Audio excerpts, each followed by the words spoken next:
गरुड़ पुराण के धर्मकांड के प्रेत कल्प में मृत व्यक्ति की ऐसी 3 वस्तुओं के विषय में वर्णन किया गया है जिनका उपयोग कभी नहीं करना चाहिए, अन्यथा भयंकर यातनाएं सहन करनी पड़ती हैं और अनेक प्रकार की हानि होती है। इसलिए प्रत्येक बुद्धिमान व्यक्ति को इन वस्तुओं के विषय में अवश्य जान लेना चाहिए। श्री कृष्ण ने गरुड़ जी को अत्यंत ज्ञानवर्धक जानकारी दी है। इसे सुनने से आपके भी ज्ञान में वृद्धि होगी, इसलिए आप इस वीडियो को पूरा अवश्य देखें, क्योंकि आधा अधूरा ज्ञान घातक होता है। तो चलिए शुरू करते हैं। दोस्तों, एक बार गरुड़ जी, जो भगवान विष्णु के वाहन हैं, वे अपने मन में शंका लेकर भगवान श्री कृष्ण के पास द्वारका में आते हैं। अपने प्रिय वाहन गरुड़ को देखकर भगवान श्री कृष्ण प्रसन्न होकर उनका स्वागत करते हैं और कहते हैं, हे गरुड़, द्वारका में तुम्हारा स्वागत है। तुम्हारे आने से मुझे बड़ी प्रसन्नता हुई है। निस्संदेह तुम्हारे आने का कोई विशेष कारण होगा। बताओ, किस प्रयोजन से तुम यहाँ पधारे हो? गरुड़ जी भगवान को प्रणाम करते हुए कहते हैं, हे प्रभु, आप तो सर्वज्ञ हैं। इस पूरे संसार में कुछ भी आपसे छिपा नहीं है। मैं आपके पास एक शंका लेकर आया हूं, जिसका समाधान केवल आप ही कर सकते हैं। भगवान श्री कृष्ण हंसते हुए कहते हैं, हे पक्षीराज, तुम्हारी जो भी शंका हो, निसंकोच होकर पूछ लो। तुम्हारी हर शंका और समस्या का समाधान करना मेरा कर्तव्य है। गरुड़ जी गंभीर स्वर में कहते हैं, हे प्रभु, मेरा प्रश्न यह है कि जब कोई जीव मृत्यु को प्राप्त होता है, तब वह अपने साथ क्या क्या चीजें लेकर जाता है, और मृत्यु के बाद उस प्राणी से जुड़ी कौन कौन सी वस्तुओं का उपयोग अन्य लोगों को नहीं करना चाहिए। भगवान श्री कृष्ण ने विचारपूर्ण स्वर में कहा, गरुड़, तुम्हारा प्रश्न अत्यंत महत्वपूर्ण है। इस संसार में जो जन्म लेता है, उसकी मृत्यु निश्चित होती है। मनुष्य इस संसार में खाली हाथ अवश्य आता है, किंतु जब उसकी मृत्यु होती है तो वह अपने साथ 5 चीजें लेकर जाता है। और यह भी सत्य है कि जीवित मनुष्य को मरे हुए व्यक्ति की 3 चीजों का उपयोग कभी नहीं करना चाहिए। तुम्हारे इन दोनों प्रश्नों का उत्तर देने से पूर्व मैं एक ब्राह्मण और 5 प्रेतों की कथा सुनाता हूं, जिससे तुम्हारे सभी प्रश्नों का समाधान हो जाएगा। इस कथा को ध्यान से सुनना, क्योंकि इसके माध्यम से मानव जीवन के गूढ़ रहस्यों को समझा जा सकता है। इस कथा का श्रवण करने पर मनुष्य के कोटि कोटि पाप नष्ट होते हैं, इसलिए इस कथा का तुम प्रचार करो। गरुड़ जी ने श्रद्धा से कहा, हे प्रभु, मैं ध्यानपूर्वक आपकी कथा सुनने के लिए तैयार हूँ। कृपया मुझे वह पवित्र कथा सुनाएं। फिर भगवान श्री कृष्ण ने गरुड़ जी को वह कथा सुनानी शुरू की। हे गरुड़, एक समय की बात है, मध्य देश में देव शर्मा नाम का एक गरीब ब्राह्मण रहता था। वह अत्यंत गुणवान और शास्त्रों में पारंगत था। उसने वेद और शास्त्रों का बड़े गहराई से अध्ययन किया हुआ था, किंतु वह अपने ज्ञान का कभी दुरुपयोग नहीं करता था। उसने कभी अपने ज्ञान का उपयोग धन कमाने के लिए नहीं किया। अत्यंत गरीब होकर भी वह भिक्षा मांगकर ही अपना गुजारा चलाता था। फिर एक दिन वह ब्राह्मण वन में तपस्या करने के लिए जाने का विचार करता है। वह ईश्वर का ध्यान करने के उद्देश्य से वन में विचरण करने लगा। ब्राह्मण जिस वन में प्रवेश करता है, उसका नाम विपिन वन था। यह वन अत्यंत भयानक और डरावना था, जिसके बारे में दूर दूर तक लोग चर्चा किया करते थे। इस वन में प्रवेश करने की हिम्मत बहुत कम लोग कर पाते थे, क्योंकि वहां का वातावरण ही भय से भरपूर था। विपिन वन में ऊंचे ऊंचे पेड़ थे, जिनकी शाखाएं इतनी घनी थीं कि सूर्य की किरणें भी नीचे तक नहीं पहुंच पाती थीं। इनमें से कुछ पेड़ प्राचीन काल से खड़े थे, जैसे महावृक्ष, जिनकी विशाल जड़ें जमीन से बाहर निकलकर हर दिशा में फैली हुई थीं। वहां पर वटवृक्ष और अश्वत्थ जैसे वृक्षों की भरमार थी, जो अपने नीचे किसी को भी दबा सकते थे। इस भयंकर वन में मांडव और शमी जैसे पेड़ भी थे, जिनके पास से गुजरते हुए लोगों के रोंगटे खड़े हो जाते थे। इन वृक्षों की शाखाएं मुड़ी तुड़ी और विकृत थीं, और उन पर अक्सर अजीब से जीव लटके रहते थे। वहां उगने वाले पौधे भी डरावने थे। विषकांता और मंजिष्ठा जैसे जहरीले बेलों ने पूरे वन को अपने शिकंजे में लिया हुआ था। जंगल में हर तरफ कंटीली झाड़ियां उगी हुई थीं, जो घुसने वालों को चोट पहुंचाने के लिए तैयार रहती थीं। इस वन में विचरण करने वाले पशु पक्षी भी साधारण नहीं थे।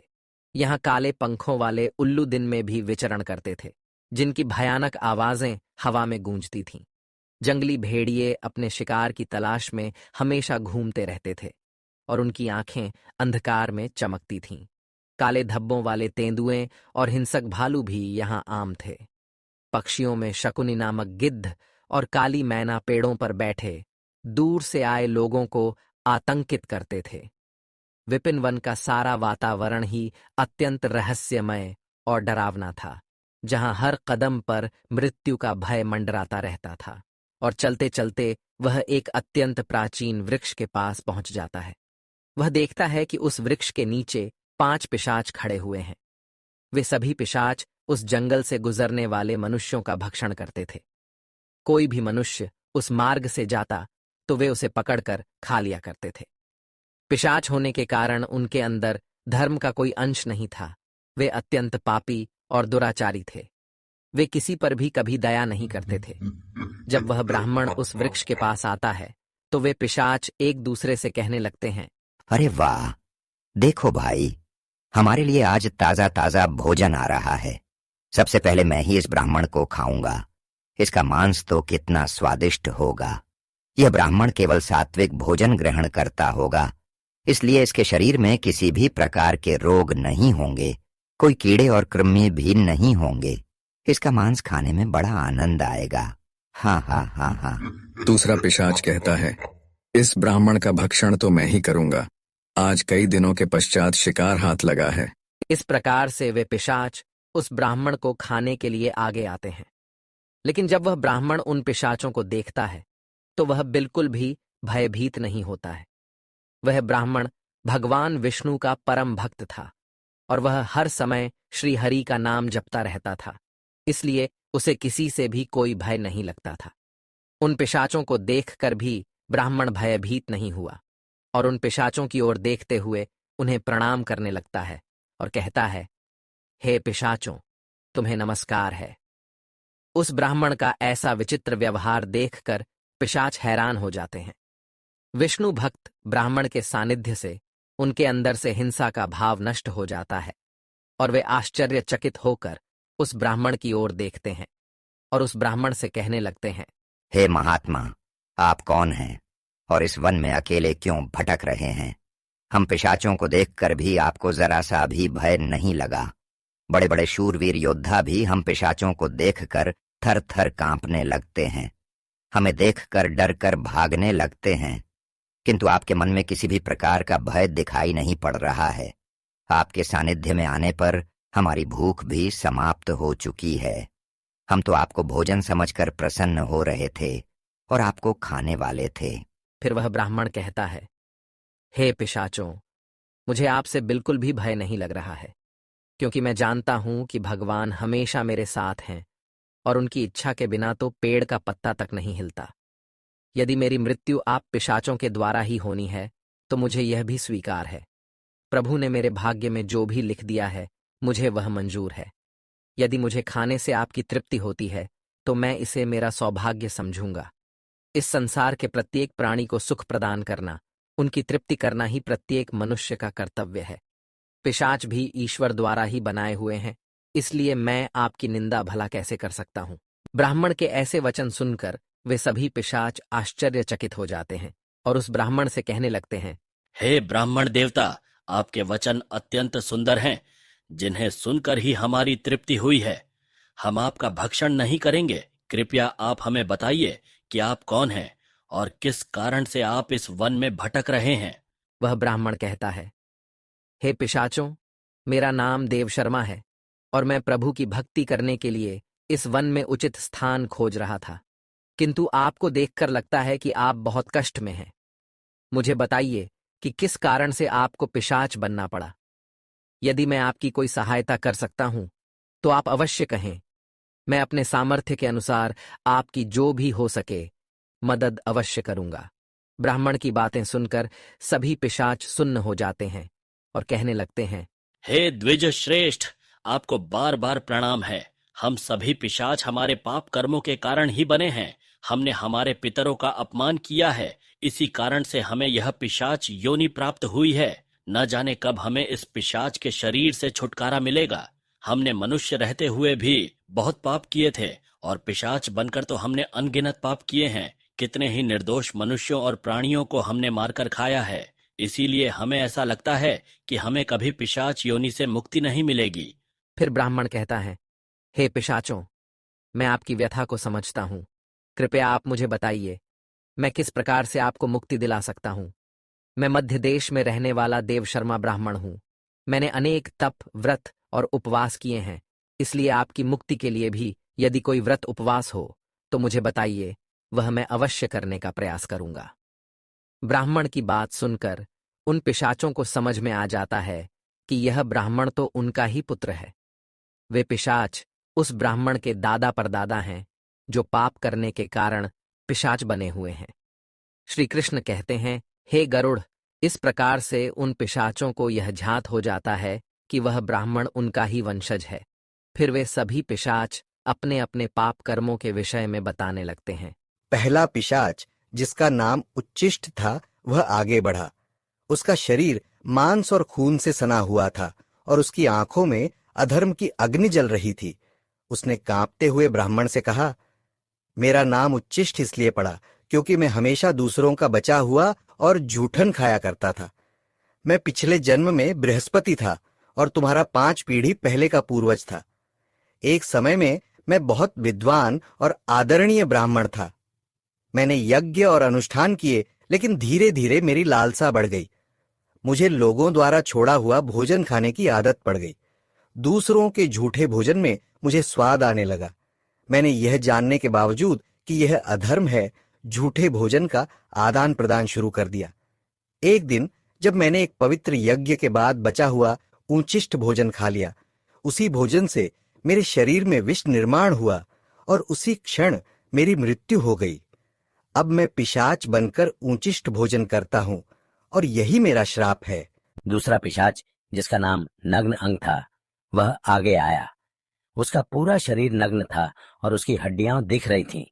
उसने ब्राह्मण की ओर देखकर कहा, मेरा नाम नग्न अंग इसलिए पड़ा क्योंकि मैं हमेशा निर्वस्त्र रहकर स्नान करता था। पूर्व जन्म में मेरा नाम शरद चंद्र था और मैं तुम्हारा 6ठी पीढ़ी का पूर्वज था। मैं एक ब्राह्मण कुल में जन्मा था और मेरे पास ज्ञान और तप की शक्ति थी, लेकिन मैं अपने शरीर का घमंड करने लगा। मुझे स्नान करते समय नग्न रहने में आनंद आता था और मैंने समाज के नियमों का अपमान किया। मैं इसे स्वाभाविक मानता था, परंतु यह अधर्म था। एक दिन जब मैं नगर के तालाब में नग्न होकर स्नान कर रहा था, तभी जल देवता ने मुझे श्राप दिया कि मैं अपने घमंड के कारण पिशाच योनि को प्राप्त करूंगा। मेरी मृत्यु भी उसी तालाब में डूबने से हुई। अब मैं पिशाच हूं और मेरा शरीर हमेशा नग्न रहेगा, जैसे मैंने अपने ब्राह्मण धर्म का अपमान किया था। तीसरा पिशाच, जिसका नाम शव वस्त्र था, उसके शरीर पर मृत लोगों के फटे हुए कपड़े लिपटे हुए थे। उसकी आवाज में दर्द था। उसने कहा, मैं इस योनि में इसीलिए हूं क्योंकि मैंने हमेशा मृत व्यक्तियों के कपड़े चुराए। पिछले जन्म में मेरा नाम अच्युतानंद था। मैं तुम्हारे पूर्वजों में से था और एक आदरणीय ब्राह्मण कुल से संबंध रखता था, लेकिन मेरे मन में लोभ बढ़ गया था। मैं श्मशान भूमि पर जाकर मृतकों के वस्त्र चुराता और उन्हें बेचता था।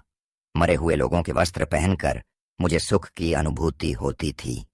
मेरे इस अधर्म को देखकर देवताओं ने मुझे श्राप दिया कि मेरी मृत्यु भी श्मशान में होगी और मैं पिशाच बनकर हमेशा शवों के वस्त्र पहनूंगा। मेरी मृत्यु श्मशान में ही हुई, जहां एक भयंकर पिशाच ने मुझे मार दिया।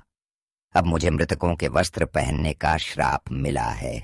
चौथा पिशाच, जिसका नाम अशौच था, उसकी उपस्थिति इतनी गंदी और बदबूदार थी कि ब्राह्मण को सांस लेना कठिन हो गया। अशौच ने कहा, मेरा नाम अशौच इसलिए पड़ा क्योंकि मैंने हमेशा अपवित्र और गंदी चीजों में खुद को लिप्त रखा। मैं पिछले जन्म में धर्मराज था और तुम्हारा पूर्वज था। मेरे जीवन में शुद्धता का कोई स्थान नहीं था। ब्राह्मण होते हुए भी मैंने अपवित्रता में जीवन बिताया। मैंने कभी अपने तन और मन की शुद्धता का ध्यान नहीं रखा। गंदे वस्त्र पहने और अपवित्र स्थानों पर रहा। मैं स्नान नहीं करता था और यह सब जानकर भी मैंने धर्म के नियमों का पालन नहीं किया। मेरे इस पाप के कारण देवताओं ने मुझे श्राप दिया कि मैं अशुद्धता में लिप्त रहकर ही इस पिशाच योनि में भटकूं। मेरी मृत्यु एक गंदे तालाब में डूबकर हुई। अब मैं इस पिशाच योनि में हूं, जहां मैं हमेशा अपवित्रता से घिरा रहता हूं। अंत में पांचवा पिशाच क्रव्याहारी था। उसका मुख रक्त से लथपथ था और उसके हाथों में मांस के टुकड़े थे। उसने भयावह हंसी के साथ ब्राह्मण से कहा, मैं क्रव्याहारी हूं क्योंकि मैं मांस और रक्त का लोभी था। पूर्व जन्म में मेरा नाम सोमदेव था और मैं तुम्हारा पूर्वज था। मैंने ब्राह्मण होते हुए भी हिंसा और क्रूरता का जीवन अपनाया। मुझे मांसाहार और हत्या में आनंद आता था। मैंने कई निर्दोष प्राणियों का खून बहाया और उनका मांस खाया। मैंने अपने परिवार और समाज की मर्यादाओं का उल्लंघन किया। मेरे इस अधर्म के कारण मेरी मृत्यु एक मांसाहारी भोज के दौरान हुई, जब मैंने एक गाय का मांस खाया। देवताओं ने मुझे श्राप दिया कि मैं इस पिशाच योनि में आकर रक्त और मांस का लोभी बनूंगा। अब मैं हमेशा क्रव्याहारी बना हुआ हूं। इस प्रकार से वे पिशाच कहते हैं, हे वत्स, हम हमेशा ही उच्चिष्ट वस्त्र पहनते थे। गंदे मैले वस्त्र पहनकर ही भोजन, पूजा पाठ आदि कार्य किया करते थे। हमने हमेशा ही उच्चिष्ट भोजन ही ग्रहण किया है। इसी कारण से हमारी यह दुर्गति हुई है। हम निर्वस्त्र होकर स्नान करते थे, जिस कारण से हमारे पितृगण हमसे रुष्ट हो गए। हमने कभी पितरों के लिए भोजन अर्पित नहीं किया। इसी कारण से हमें मृत्यु के पश्चात प्रेत बनना पड़ा। फिर वे पिशाच कहते हैं, हे वत्स, तुम तुम्हारे ही वंश से हो। हम तुम्हारे पूर्वज हैं। यह ईश्वर की ही कृपा है कि उन्होंने तुम्हें हमारे पास भेजा है। अब हमें यकीन हो गया है कि तुम हमें मुक्ति अवश्य दिलाओगे। हे वत्स, तुम अभी जाओ और हमारी मुक्ति के लिए उपाय करो। अपने पूर्वजों की ऐसी दशा देखकर वह ब्राह्मण अत्यंत दुखी हो जाता है और सोचने लगता है कि प्रत्येक मनुष्य का यह निहित कर्म है कि वह अपने पूर्वजों को मुक्ति दिलाने के लिए कार्य करे। वह ब्राह्मण उन पिशाचों को वचन देता है और कहता है, हे पितामह, मैं आपकी मुक्ति के लिए अवश्य उपाय करूंगा। फिर वह ब्राह्मण मुनि अगस्त्य के पास जाता है और उन्हें पितरों की मुक्ति के लिए उपाय पूछता है। मुनि अगस्त्य उस ब्राह्मण को पितरों की मुक्ति के लिए किए जाने वाले तर्पण, श्राद्ध, पिंडदान, दान धर्म आदि क्रियाओं के बारे में बताते हैं। फिर वह ब्राह्मण पवित्र नदी के तट पर जाकर अपने पूर्वजों के लिए वे सभी कार्य करता है जो मुनि अगस्त्य ने बताए हुए होते हैं।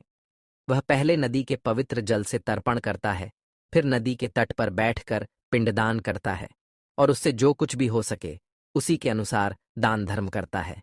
इस प्रकार से उस ब्राह्मण के द्वारा तर्पण और दान धर्म करने से वे सभी पिशाच मुक्त हो जाते हैं और स्वर्ग की ओर जाने लगते हैं।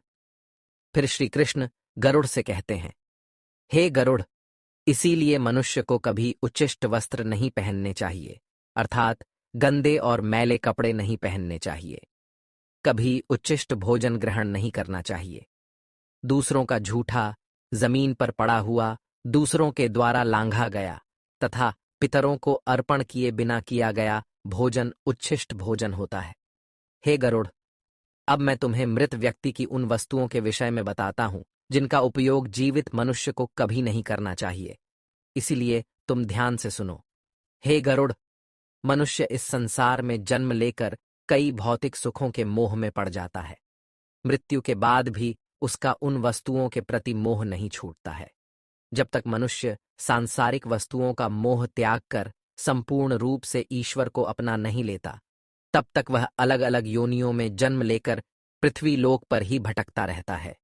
कभी कभी यह मोह इतना अधिक होता है कि वह मृत्यु के बाद भी इसी पृथ्वी लोक पर भ्रमण करता है, अर्थात वह प्रेत योनि धारण करता है। यदि किसी मनुष्य की अकाल मृत्यु हो जाती है तो वह भी प्रेत योनि में चला जाता है और प्रेत बनकर वह अपने ही परिवार के लोगों को दुख देने लगता है। कई बार मनुष्य अपने मृत परिजनों की वस्तुओं को उनकी याद में अपने पास रख लेते हैं या उनकी वस्तुओं का उपयोग भी करने लग जाते हैं। लेकिन मनुष्य को मृत व्यक्ति की कुछ वस्तुओं का उपयोग कभी नहीं करना चाहिए, क्योंकि इन वस्तुओं के साथ उस मृत व्यक्ति की ऊर्जा जुड़ी हुई होती है। उस मृत व्यक्ति का उन वस्तुओं के प्रति मोह बहुत अधिक होने के कारण वह मृत्यु के बाद भी उन वस्तुओं से जुड़ा रहता है। और यदि कोई इन वस्तुओं का प्रयोग करता है तो उसे कई परेशानियों का सामना करना पड़ता है। वह मृतात्मा उसे कई प्रकार से कष्ट देने लगती है। इसलिए किसी भी मनुष्य को मरे हुए व्यक्ति की चीजों का इस्तेमाल कभी नहीं करना चाहिए। मनुष्य चाहे तो उन वस्तुओं को संभाल कर अपने घर में रख सकता है अथवा उन चीजों को नदी के जल में प्रवाहित कर सकता है, लेकिन भूल से भी उनकी वस्तुओं का इस्तेमाल नहीं करना चाहिए। उस मृत आत्मा की शांति के लिए मनुष्य उस व्यक्ति की प्रिय वस्तुओं का दान करता है तो यह बहुत ही शुभ होता है। सबसे पहली वस्तु है मृत व्यक्ति के कपड़े। मृत व्यक्ति के कपड़ों का कभी भी इस्तेमाल नहीं करना चाहिए। उन्हें भूलकर भी पहनना नहीं चाहिए। ऐसा करने से मृत व्यक्ति की आत्मा उस व्यक्ति से जुड़ जाती है जो इनका इस्तेमाल करता है।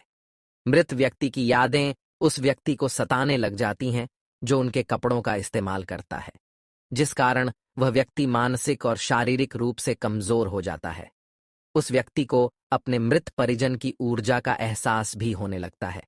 इसलिए मृत व्यक्ति के कपड़े कभी भी नहीं पहनने चाहिए। मृत व्यक्ति के कपड़े हमेशा दान कर देने चाहिए, जिससे उसकी आत्मा को शांति प्राप्त हो जाती है।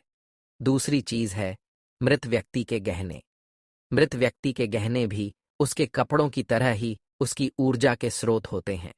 मृत व्यक्ति का अपने गहनों से लगाव कपड़ों से भी कई गुना ज्यादा होता है, क्योंकि प्रत्येक व्यक्ति गहने खुद को सुंदर प्रतीत करने के लिए पहनता है। लेकिन जब व्यक्ति की मृत्यु हो जाती है और उसके गहने कोई दूसरा व्यक्ति पहन लेता है, तब मृत व्यक्ति की आत्मा असहज महसूस करने लगती है। वह आत्मा उस व्यक्ति को परेशान करने लग जाती है। आत्मा मोक्ष की राह पर न जाकर इसी मृत्युलोक में अपने ही परिजनों को परेशान करने लग जाती है। इसलिए मृत व्यक्ति के गहनों का कभी भी इस्तेमाल नहीं करना चाहिए। व्यक्ति की मृत्यु के बाद उसके गहनों को गलाकर अन्य आभूषण करवा लेने चाहिए, अन्यथा उन्हें मंदिर में दान कर देना चाहिए। तीसरी वस्तु है मृत व्यक्ति की माला। जीवित रहते हुए इंसान अपनी माला से मंत्रों का जाप करता है।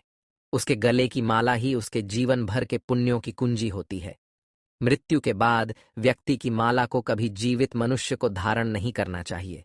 उसकी माला को पवित्र नदी के जल में प्रवाहित कर देना चाहिए। पवित्र नदी उस मृत व्यक्ति के सभी पुण्यों को बहाकर स्वर्ग में ले जाती है।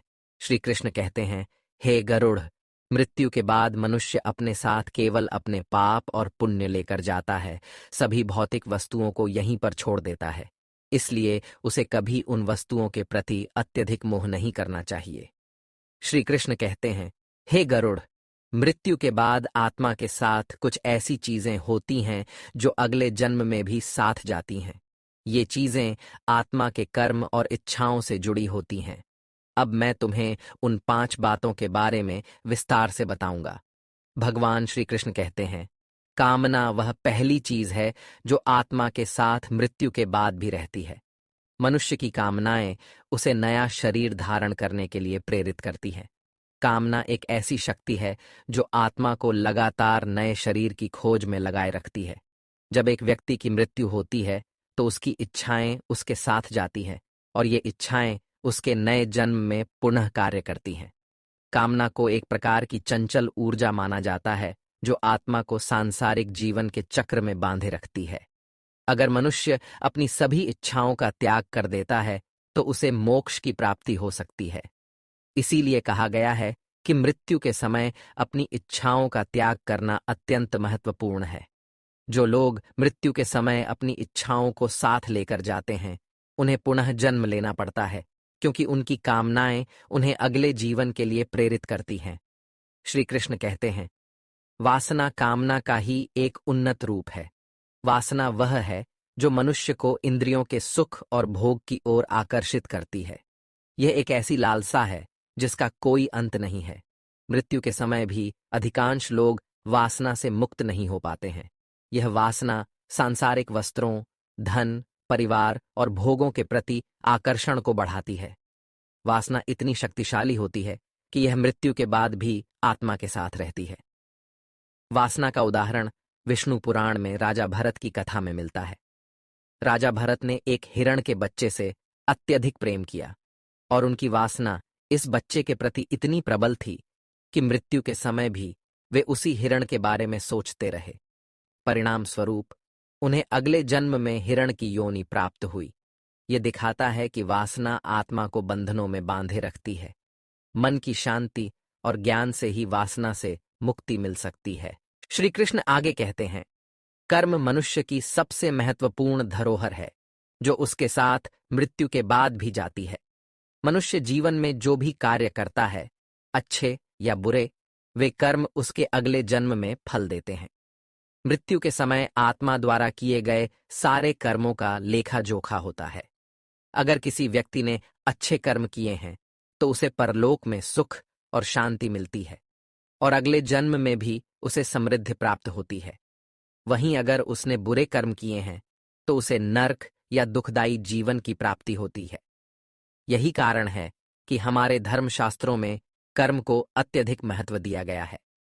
कर्म की गति इतनी अद्भुत होती है कि यह 7 जन्मों तक आत्मा का पीछा करती है। इसलिए मनुष्य को सदैव पुण्य कर्म करने का प्रयास करना चाहिए। भगवान श्री कृष्ण चौथी चीज के रूप में कर्ज का उल्लेख करते हैं। वे कहते हैं, कर्ज एक ऐसी वस्तु है जो मृत्यु के बाद भी आत्मा का पीछा करती है। यदि कोई व्यक्ति जीवन में किसी से आड़ लेता है और उसे चुकाए बिना मर जाता है तो वह कर्ज अगले जन्म में भी उसके साथ रहता है। कर्ज आत्मा पर एक प्रकार का बंधन बनाता है और जब तक यह चुकाया नहीं जाता, आत्मा इससे मुक्त नहीं हो सकती। मृत्यु के बाद उस आत्मा को परलोक में कर्ज चुकाने के लिए भी दंड दिया जा सकता है। पुनर्जन्म में कर्ज के कारण व्यक्ति को शारीरिक या मानसिक कष्ट झेलना पड़ सकता है। इसीलिए धर्मशास्त्रों में कहा गया है कि जीवन में लिए गए सभी आरणों को चुकाकर ही मृत्यु की ओर बढ़ना चाहिए, ताकि आत्मा अगले जन्म में इस बोझ से मुक्त हो सके। अंत में भगवान श्री कृष्ण गरुड़ जी को भक्ति का महत्व बताते हैं। वे कहते हैं, भक्ति वह पवित्र मार्ग है जो आत्मा को ईश्वर से जोड़ता है। जो व्यक्ति सच्चे मन से भगवान की आराधना करता है, उसकी आत्मा मृत्यु के बाद भी उस भक्ति का फल प्राप्त करती है। भक्ति ही वह शक्ति है जो आत्मा को जन्म मरण के चक्र से मुक्त कर सकती है और उसे मोक्ष की प्राप्ति दिला सकती है। भक्ति से भरा हृदय मृत्यु के बाद भी ईश्वर के समीप रहता है।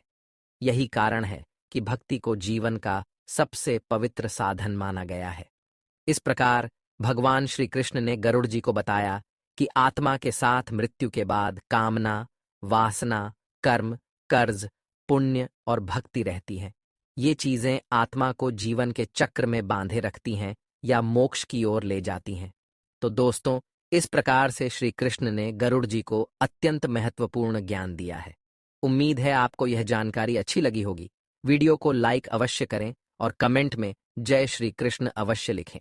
साथ ही चैनल को सब्सक्राइब करें। आप सभी का धन्यवाद।